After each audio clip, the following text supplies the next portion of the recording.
Turv. He does. Turv, unfortunately I only speak English. I hope that's okay. All right. So I'm going to present some work that I've been doing for the last 5 years. This is a very quick summary that skips over the top. The basic idea is fossil fuels are done. They've been wiped out and we've replaced them with non-fossil fuel systems. What would that look like? So why was this done? When I first came to Europe in 2015, there was no feasibility studies for industrial reform. I came to work in Belgium and I was sitting in the European Commission meetings, listening to how they were going to dictate the future. There were no numbers behind it. We called it arm waving. And I could see my professional career is being directed by things that were not supported. And the more I looked, the more I found that there was just across the board, there was no reality to what I was hearing. And I knew fossil fuels had to go, but there was no credible plan in front of me. So there was very little discussion at all about our current dependency on fossil fuels. If we're going to replace something, we need to understand it. What does oil do for us? And how ubiquitous is it? There was no understanding of that at all in the language. And there was no discussion at all about our consumption of minerals. We don't really mine in Europe, and I'm from the Australian mining industry.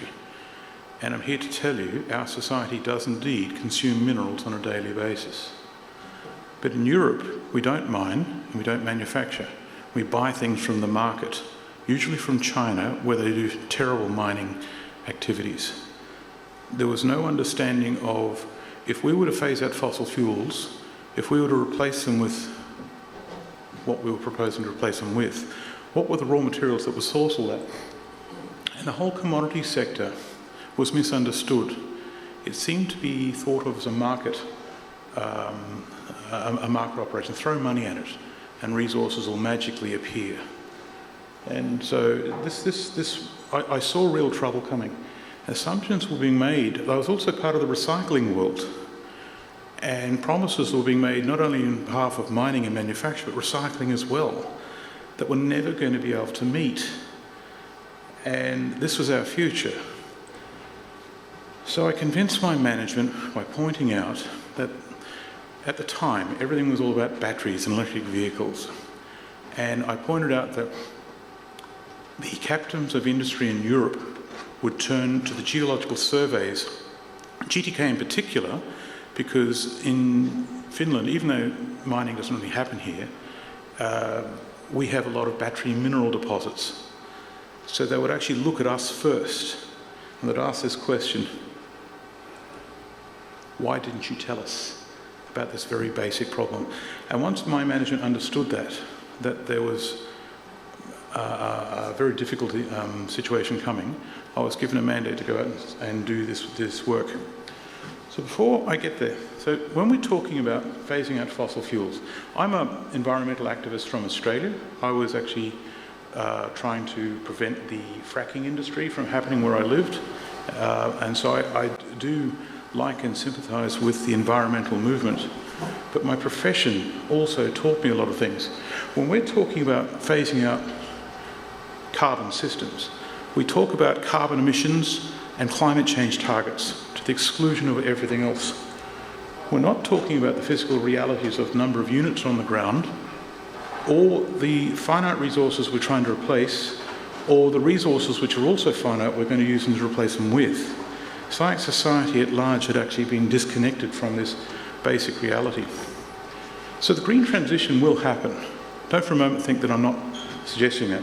It will happen, and we will use the technology like wind turbines, solar panels and EVs. My point is it will not go to plan, and it will have to be much, much, much, much smaller than what we think.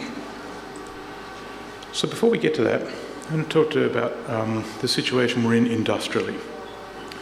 These are the market prices for all metals that the World Bank uses to track the health of the global economy. This presentation I'm giving you today is global. These are the global calculations. This is the situation humanity at large finds itself in. Oh, look at that. It's been wiped out. So what you've got here is base metals: nickel, copper, tin, zinc, lead.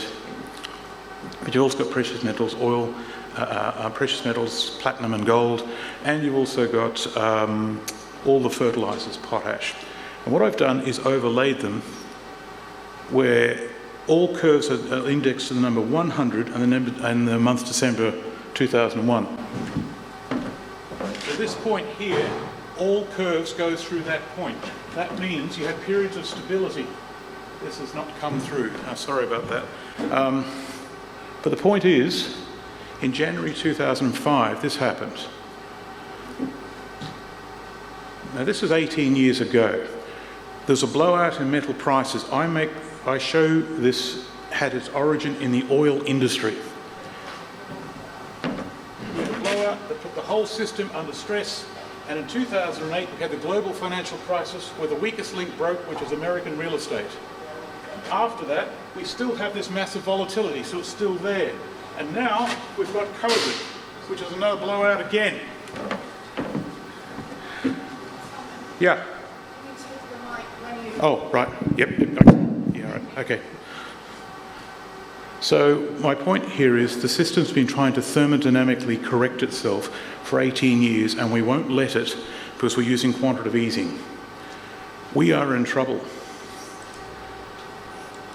So the signatures are: the US decouples from the gold standard, the 1979 oil embargo, the global financial crisis, the quantitative easing era, and COVID-19, the gift that keeps on giving. So I make the case that this started in the oil industry. I don't have time to go into that now, but it's in Saudi Arabia.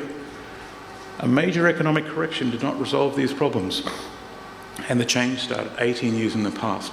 The point of this slide is to show that it's happening now. It's not happening 50 years from now. We're a couple of decades in, and it will happen on our watch. So the people who have to resolve that is actually us. Oh wow, these slides we've lost it. Okay, what you've got, bugger. So this is a chart between economic GDP, global GDP and global oil production. The axes have been completely wiped out. So what you have here is a correlation between oil consumption and economic value. These are all the nations in the world I could get data for, 193 of them. The blue dots are Europe, and the red dots are everywhere else. There's an R squared of 0.92. Now what that means is it's a very high correlation.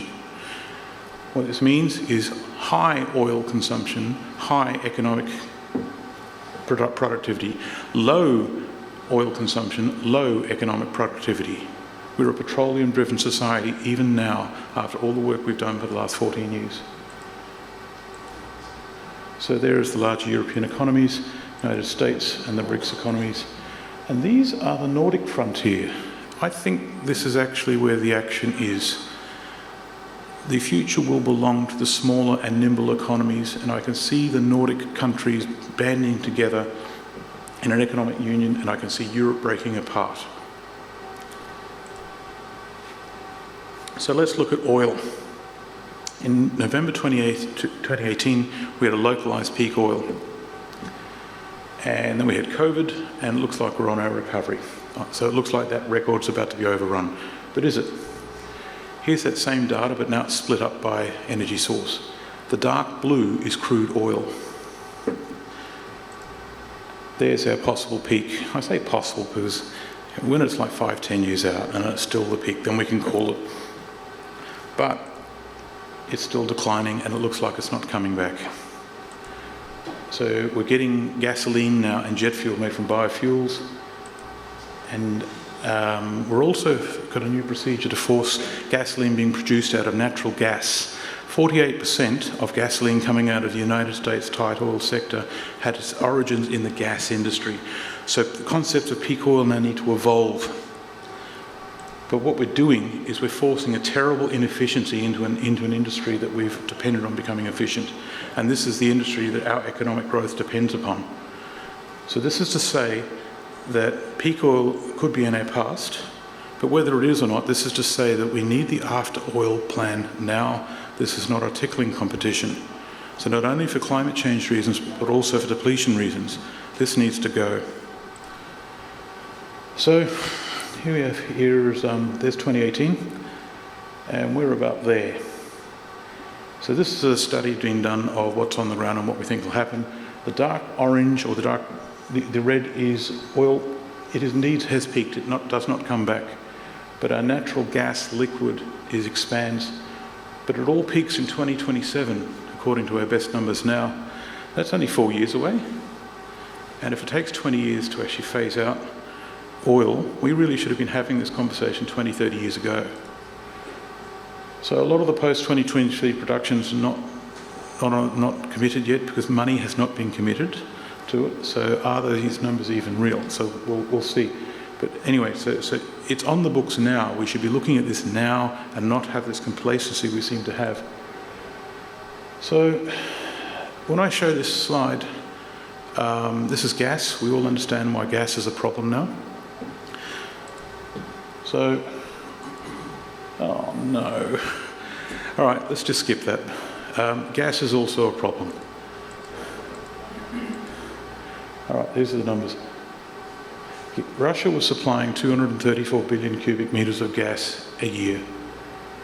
Take that away, Europe needs 331 billion cubic metres of gas, net. If we were to add Qatar, Norway and the United States together, we will still have a shortfall. Right.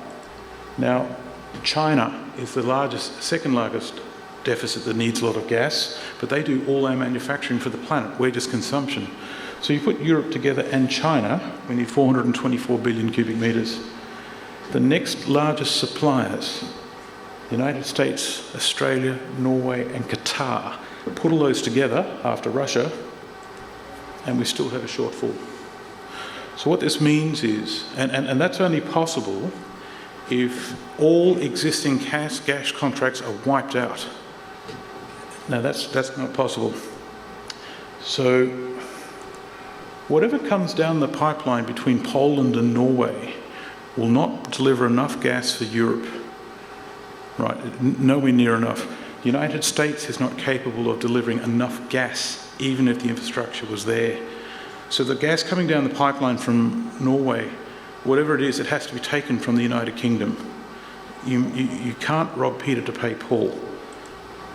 So Russian gas cannot be supplied from somewhere else in the market, and Europe is in a conflict that has no acceptable outcome. I believe the gas industry and the Ukraine conflict are proxies to force a geopolitical end that has nothing to do with Ukraine. And it's actually a grudge match between the Anglo-West, including Europe and all the BRICS economies. And these are the European numbers. Man, that was a table full of numbers. I suppose we'll move faster. So anyway, so here we are in 2022. We've moved heaven and earth to try and get more gas out of Norway and United States, and we have brought those numbers into net. But that would only work if we were to actually wipe out all existing contracts. So something structurally significant has to change or break. And I was very surprised we got as far as we did. The next winter, I think, will be decisive in trying to work this out. Right, so this comes to the actual study that I've actually sort of done around the green transition. The idea was to replace the system as it was in 2018, number of cars, number of trucks, how far do we go, what do we do, and that is now replaced in its entirety with non-fossil fuel systems as what the IEA says that we will use. The baseline calculation goes like this: 1.4 billion cars, trucks and vehicles travelled 16 trillion kilometres. I also calculated maritime shipping, rail and aviation, but they were separate numbers. Now, in 2021, only about 1% of the transport system was electric vehicles. The rest of it was ICE. And in 2022, renewable energy accounted for 6.7% of the primary energy pie. The point here is the non-fossil fuel system has yet to be constructed. What we've done so far is only a tiny fraction of what's needed. And for that reason, if it's not being constructed, it can't be recycled. And the metals that we want are exotic compared to what we normally have. We do use cobalt and lithium, but not very much. But now we need them in quantities like steel and copper. So what I'm just saying here is the plans for the European Commission to recycle our way out of this can't happen until the first generation is produced. And until then, this is actually a mining story. So the tasks, how much extra power has to come off the grid? Like, what do we need to do, right? We're going to charge the electric vehicle fleet, produce hydrogen as a direct fuel.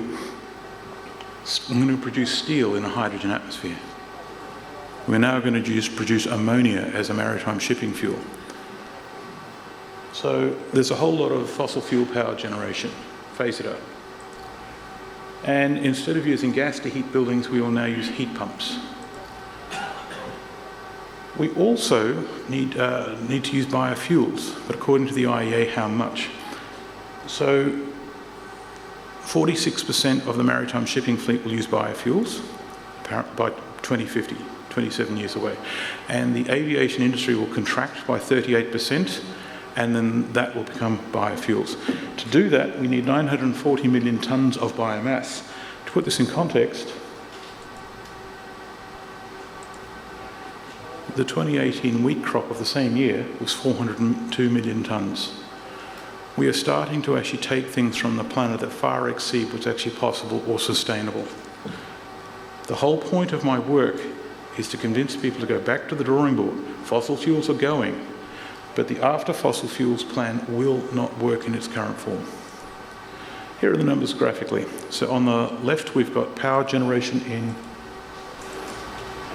2018, 26,652 terawatt hours of electric power. There's oil, gas and coal, they're going. Everything else we can keep, nuclear, hydro, wind, solar. And that's what we're phasing out. And that's what we want to bring in. So what we want to bring in is an electrical grid substantially larger than one we've got now, and using electrical systems that are not as effective in terms of metrics of performance as the fossil fuel systems. These are the jobs. Phase out power generation, electric vehicle fleet charging. When I first started this work,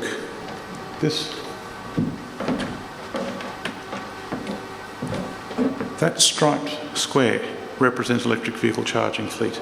But when we first started in 2018, they were only talking about passenger cars, at the exclusion of all other things. They thought this was the primary job.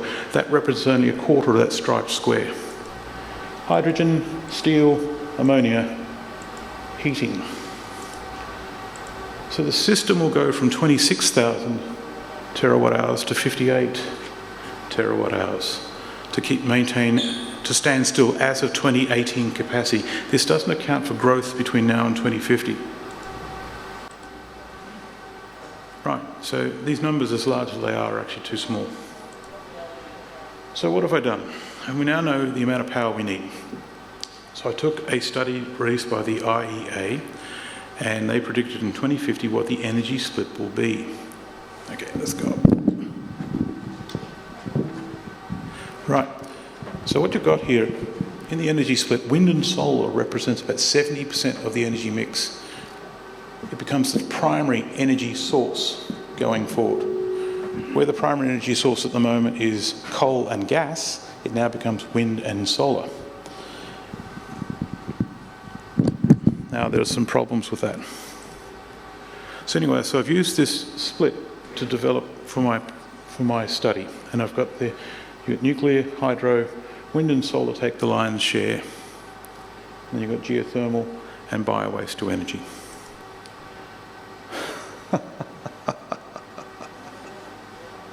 This was to show the number of power stations that we would need to do that. The number was, actually it's on the next slide. No, it's not on that slide either. Right, so, okay, what I've done here is, now that I know how much power's got to go into each sector, is it wind, is it solar, is it hydro, I looked at the metrics of performance of what was actually delivered by power stations in that year, and I collected the information for about 10,000 power stations. Not what they promised, not what was theoretical, but what they actually delivered. And I was able to run some statistics, and based on the performance of the average station, I was able to determine how many stations were actually needed. Lucky, great. So, let's go again. Yeah, okay. Right. So we've got 48,909 terawatt hours across this split. And to do average performance, we need 796,210 average power stations, or an installed power of 29.9 gigawatts of electrical power. So, this is what we need to put on the ground, and this is what we're going to have to build in the next 27 years. Now, to put this in context, the existing power plant fleet is 46,423 stations. We need to build a grid 10 times larger in power station size. What's happening here is wind and solar are intermittent and only produce power a fraction of the time, whereas a coal-fired power station produces most of the time. To take out a single coal-fired power station, how many solar panels do you need to replace it? And this is how we get these numbers telescoping out. And that's the split. The elephant in the room is the power storage buffer. Wind and solar are highly intermittent. They vary. But our technology can't tolerate that, so we need a buffer. That's the elephant in the room, and this is what has not been done very well by our engineering. So how big should this buffer be to wind and solar? This is a study done by Net Zero America, Princeton University. It's actually quite a nice study. It's quite well put together. So what you've got here, this is supply and demand. The demand load is the solid black line. This is the amount of power we need, and it goes up and down day and night. And sometimes supply exceeds demand. When it does, collect it, keep it, and then release it for when the reverse happens and there's a shortfall. And they generally only store it for a couple of days, and this is how they got the recommended 5 to 7 hours for capacity. What they have not done, this is a good study, there's nothing wrong with it. What they have not done, though, was look at the long-term variation of seasonality. The sun in winter is not as strong as the sun in summer. And as solar now represents 38% of the power grid, we now need to flatten that into a straight line. And there's problems with wind as well. This is where the trouble starts. Okay. So this is actually the power grid in Europe. My presentation's available for anyone with the figures with the proper numbers on it. Perhaps we can send that out to the audience. There were circles here with numbers in each one of them. So, all right. So this is power grid in Europe. That all nations, they don't deliver exactly the same amount of power of what they need. They either do too much or too little, and then they trade and they balance off each other. If you need more power, you buy more power. And we used to burn fossil fuels, but they could do so at any weather conditions in any geographical location. That is not the case when we go to wind and solar. So everything's almost usually balanced, in particular with gas. Gas is so flexible. All existing renewable power plants, though, are not self-sufficient. Like the wind turbines in Denmark, they are balanced off power from Germany and Sweden. And it's usually fossil fuel power, in particular gas from Russia. We've never had to actually balance a large renewable power grid across a seasonal variation across 1 year. So we're in uncharted territory, which is why it's never occurred to anyone to look at this. So this is solar radiance. I do apologise. Most of these slides are missing pertinent details. I'm sorry about this. Okay, so this is distribution of sun's energy in Germany. And as you can see, that the sun in summer is indeed stronger than the sun in winter. So this is solar radiance. If we were to actually represent this as now 38% of the global energy grid, and we had to flatten this into a straight line, what would this look like? Anything above that line would have to be captured and stored. And anything below that line would have to have power drawn from your power buffer. So the power buffer is the grey section. So the power buffer would need to collect excess power over about 6 months store it for about 6 months, and release it like over a period of 6 months after that. That is 28 days, or 1 month, 4 weeks. And as you can see, it's not enough. For the first round of calculations, I use that as a very conservative estimate with the assumption that maybe someone will come up with something. The real number is probably 3 times that, which is 12 weeks, which there are references to show. There's 48 hours, and there is 6 hours. It's not going to work. You're not going to balance the difference between summer and winter with 6 hours of buffer. That's a single night. Right, but that's the where all our strategic planners have actually rested their hopes on. Work needs to be done here, that's the message. So here's a case study from Spain. This is concentrated solar power where the sun shines pretty well. They looked at 2 months, June and November, June, summer and winter. If this was a standalone system, as it had to be balanced, it would look something like that. It would be 670 megawatts. The dark orange would have to come from storage. Now, for the month of November alone, we would need 16.2 days of buffer storage. Now, then there's the other 6 months where it underperforms. So we have misunderstood the nature of solar power, and we don't have the technology to store such a lot of power.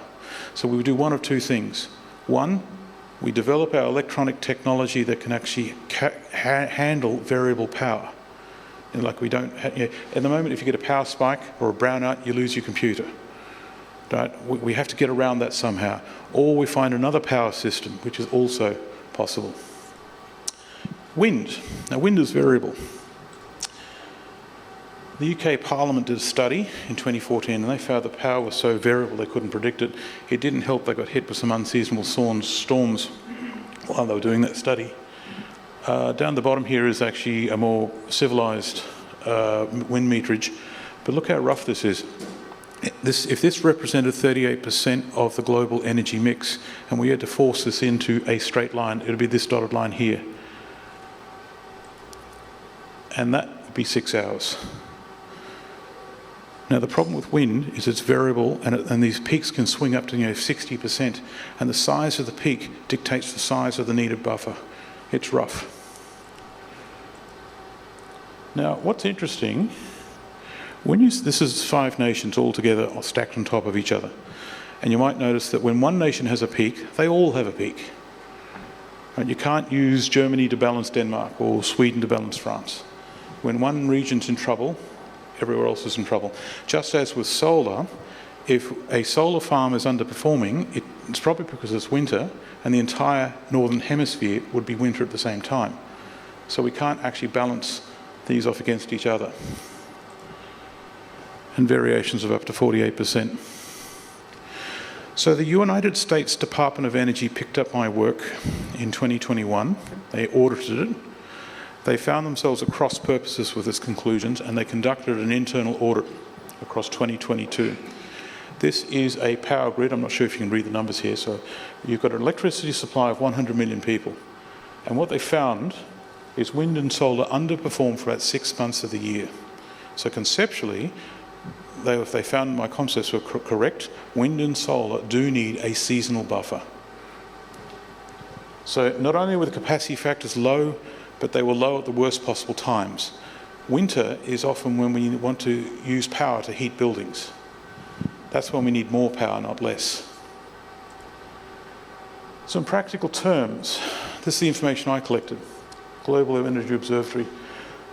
Across the calendar year 2018, solar power as a global average produced power 11.4% of the time.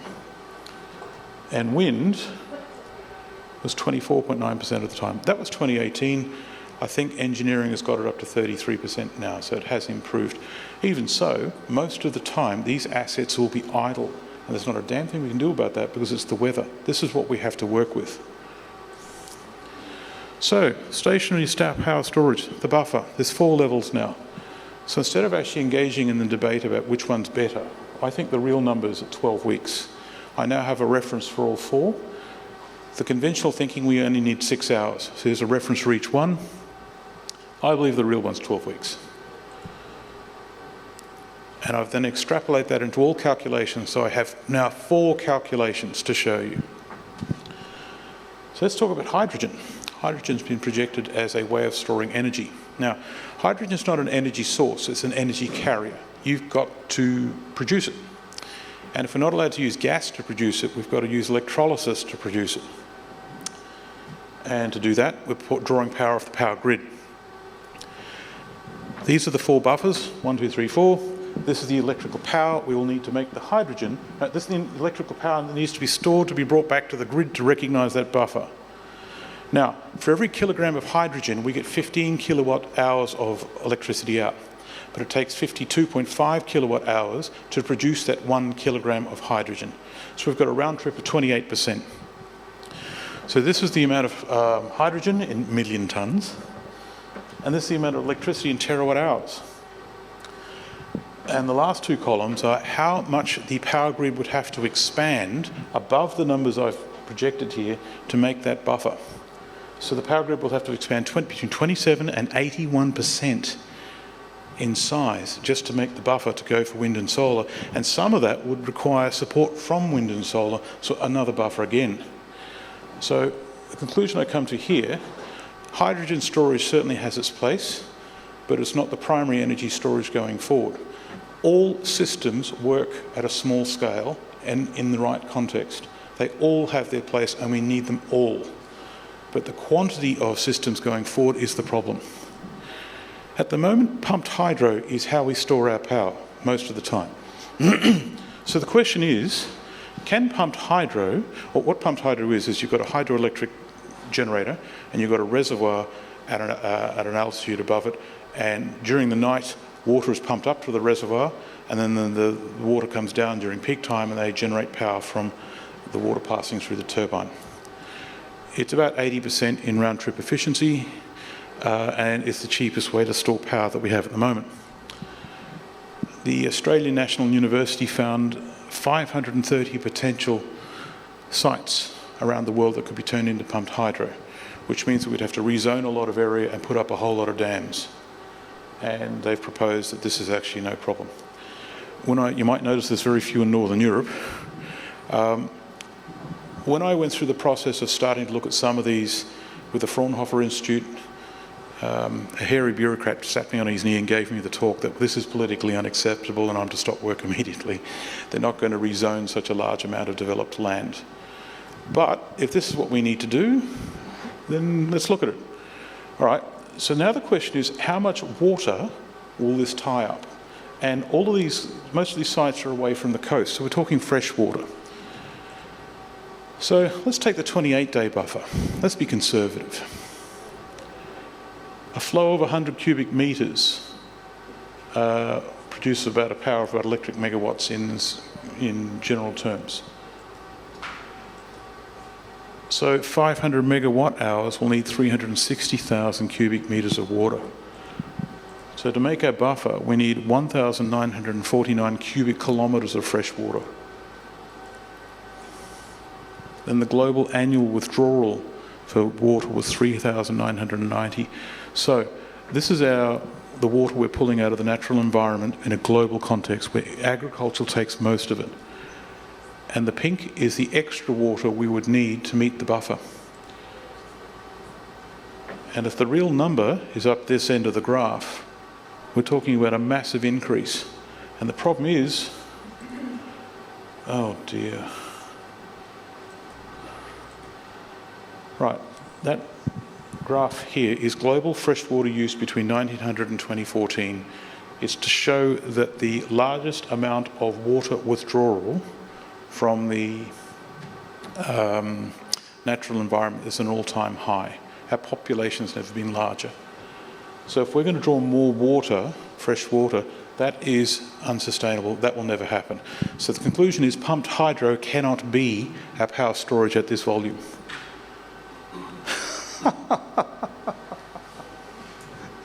It looked fine on the computer over there. All right, this is the number of technology units that we need to actually phase out. Actually, let's just skip through this. Okay, that's better. So, all right, now we've actually sort of got the number of units. It was 1.4 billion vehicles. Yeah, okay, all right, moving on. What battery chemistry? Let's move. I looked at what battery chemistry and what proportions in the market, and then I put that up against metal produced. It was a lot, and I had some numbers about how many years the current production. Okay, here are the numbers graphically. So in black is the mining industry's ability to produce on a yearly basis. This is a log scale. The pink was the 6-hour buffer, the yellow was 48 hours, the red was 28 days, and the blue was the 12-week buffer. It was many, many years, in some cases thousands of years of production to hit that target. The mining industry in its current form will not be able to deliver the amount of metal needed to produce enough units to have what we have now. Now remember, this is for the first generation of things. Like cars wear out, wind turbines wear out. In 10, 25 years or whatever it is, we go through all this again, and that puts pressure on recycling.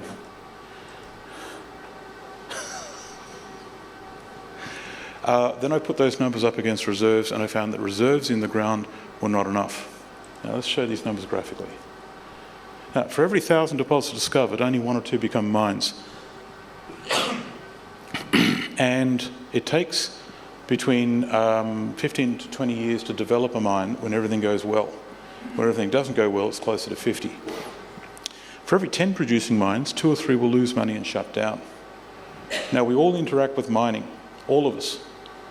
Anyone who drives a car or uses a computer, or holds a microphone, the materials have got to come from somewhere. Usually the mining happens not here, but we all depend upon it. So here are the numbers. So they're the 4 levels of the buffer. The pink is 6 hours and the blue is 12 hours. The hatched line is reserves, mineral reserves. This is what's associated with a feasibility study. Not enough. So, okay, let's go to resources. A reserve is an economic feasibility study. A resource is an exploration signature of mineralisation above background, but it may not be accessible. So resources and reserves together, still not enough. Now, one of the most flamboyantly stupid ideas I've heard in a long time is to mine the sea floor. And they think this is a solution. So reserves plus resources plus undersea resources are still not enough. So all the metal on planet Earth is still not enough to replace the number of vehicles we have around us now. And this is the same numbers, but not on a log scale. So this column here, reserves, resources and undersea, versus the blue, which is what we actually need, nowhere near enough, and it will never be enough. Ladies and gentlemen, this is a crap plan. We need to go back to the drawing board and make a new one. Yeah, so mining can't deliver, but neither can recycling. So all these units, turbines, solar panels, all these tech units to replace a fossil fuel technology system. Now, wind is renewable, great, but the wind turbine is not, it wears out. After 20 years, you've got to take it down and replace it. And it's made, so they're not renewables, they're replaceables. And it's made from metals and materials. And as the system's not been constructed, it can't be recycled. So this is a mining story, and I've just showed you how this is probably not going to go the way we hope. But what is clear is oil is going, and the only solution we have is minerals. So minerals are the new oil. And what I would urge the environmental movement is to join hands with the mining industry, or the green transition doesn't happen at all. So for the last 4,000 years, humanity has mined 700 million tonnes of copper through history. To keep up with economic demand, we will do the same thing in the next 22 years. Reserves are at 880 million tonnes, so we've got 30 years of production ahead of us. There is exploration happening. There is a pipeline of bringing more deposits online. But it's not going to work. We can't keep doing this. Now, this doesn't include the 6.1 billion tonnes of copper we need to manufacture the renewable energy systems to replace fossil fuels. What I'm saying here is we need to fundamentally go back to the drawing board and make an entirely different plan, and all problems and all solutions have to be on there at the same time. What does it mean? Current plans are after oil, not good enough. We've underestimated the task. Sorry, but we have. Battery chemistries other than lithium ion will be developed, even though funding won't allow them to talk about it at the moment. We might have to understand that renewable energy technology at the moment is not strong enough to replace fossil fuels directly. The metrics of performance are just not there. Hopes for a future technology breakthrough to somehow bring more resources don't recognise the resources that we have left. And the current system has no concept of its dependency on minerals. Things like continuous growth in production against finite resources. What's happening is this. 1971, the Club of Rome released a report, Limits to Growth. A friend of mine did a study in 2008 and dropped 30 years of data on top of the model. We are following the base run. So that is a credible model of what's happening to our society, and we are required to have a response to that. Resources decline, and there comes a point when all other systems like food production and industrial production and population all peak in decline. So we're not going to be able to do this for 8 billion people. We're out of time, we're out of money, and we don't have the resources in the ground. What is probably required is a significant reduction in society demand. We will and must contract our industrial footprint.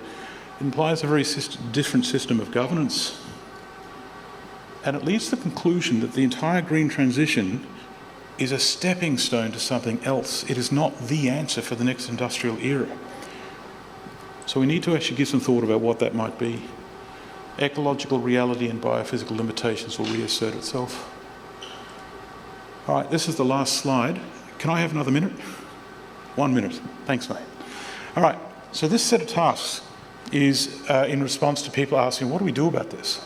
First, conduct a Maslow hierarchy of needs analysis loop, but instead of on a person or a community of people, we're now going to look at human systems, like food production. For food production to happen, what does it need and in what order? Reorganise the industrial value chain around a low energy future and short supply chains that are inconsistent in performance. Retool the existing power grid into a network of microgrids. Develop an engineering technology that can cope with variable power. We do that, we don't need the buffer. If you don't need the buffer, a lot of these resource requirements go away. Plan for reprioritisation of industrial capacity. Plan for a systemic merging of energy and raw material feedstock with all industrial actions. They're no longer rates, they're costs of doing business, they're rate determining steps. Plan for an economy that can be periodically shut down. So instead of forcing things to operate 24/7, imagine if we shut down for the winter period and organise it to be so. Develop a decision-making system that can define whether an industrial outcome is logistically sensible or economically viable to a new set of constraints. Exergy and emergy. We need an ecological term in there somehow. And plan for things to be dropped out and find substitutions. Evaluate what's really needed and plan to do it in a regional scope, not a global one. Kiitos.